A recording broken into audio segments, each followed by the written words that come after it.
Hey guys, this is Shannon with Nearly Organic Noshing, and it is Sunday afternoon, and I am home from church. The house is reasonably clean, and it is empty, and that is a good thing. Jaden's at work, Trevelyan's away at college, and Chris is riding four-wheelers. He's got the General out with his brother and dad and friends, and they're having an afternoon, so I can work on a project I really need to work on. Ever since Christmas, things have been so hectic, and I'm really bad about shoving things behind a closed door. And my pantry is one of those things that it's not a lived-in room, so it's a room that you can just kind of throw things in and shut the door and deal with it later. Well, now is my later. And I know you guys appreciate when people are real. Well, this is real. This is rough. This is really rough. And I want to do an update on my pantry soon, but it's just not in the cards for this week. I don't know if it's going to be in the cards for next week. So if you don't know, I work full-time Monday through Friday, occasionally Saturday, and my weekends are all about our house and property, animals, that kind of thing. So I have a really busy schedule. So I have a couple hours. I've given myself a couple of hours to try and knock this out, and I will show you what it looks like. It's rough. Every time company was going to show up, and I'm like, just put it in the pantry, just put it in the pantry, I'll deal with it later, put it in the pantry. So everything is in here, and I'll flip the camera around and show you what it looks like. Okay guys, here we go. Haha. So, as you can see, things have just been tossed in here. Vacuums, bags, cords, things that I bought as gifts that we ended up not giving as gifts, recipes, cleaning supplies, mason jars, you name it. It has literally just been tossed in here and the door shut. I can no longer get to the other side of the pantry without breaking my neck. So I am going to work on this. I'd like to knock it out in an hour, but I'm realistic, and if it takes two, it takes two. I plan on giving this a facelift, like I said, sometime soon, but for now, my thing is just getting it neat and workable so that I can come in here, I can get to what I need to get to, put my labels back so that other people in the family can find things if they need them. Kind of go over my list as I am picking things up and organizing to see if anything I can take off here, have I replenished it, and what do I need to add back. So my list is getting pretty full, and I'm gonna know I need some pantry stock up items. So I need to go over that as I work my way through this mess. So I'm going to try and drag some of the big items out and see what I can get to and just start putting things away and straightening up. And like I said, I'd love to knock this out in an hour, but if it takes two, I've set aside 2 hours to work on this.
calling it. It's been about an hour and a half, I think.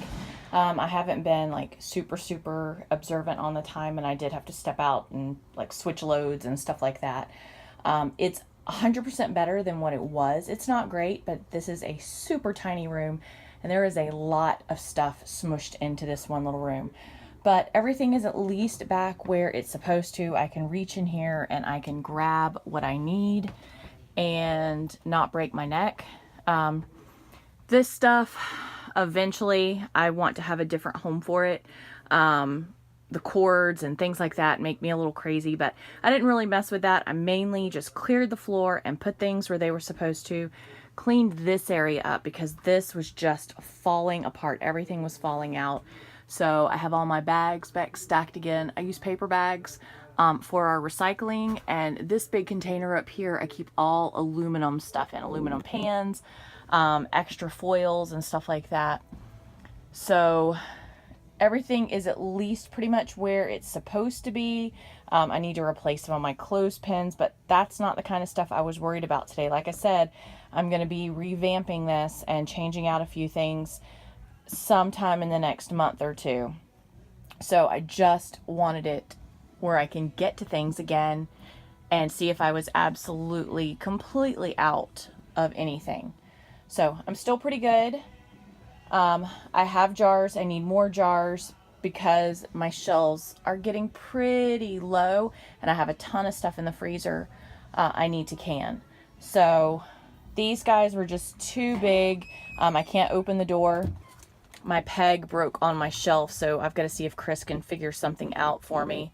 I really need to pare down my cookbooks and see which ones I really love and which ones I don't. People have given me so many cookbooks over the years that I just don't need that many cookbooks. So, but I love my little behind the door shoe rack. It's great for holding all kinds of miscellaneous items. And all of this is like garden stuff mainly, and then extra, the big containers to refill and my wax melts. I'll put my previous pantry tour in here, but like I said, I'm hoping to give this a little bit of a facelift, do some reorganization in here, but for now, I'm calling it good and moving on. I have many other projects I'd like to get to today. All right, guys, I hope you enjoyed this video, and if you have any suggestions, please leave them down in the comment section. All right, have a great day.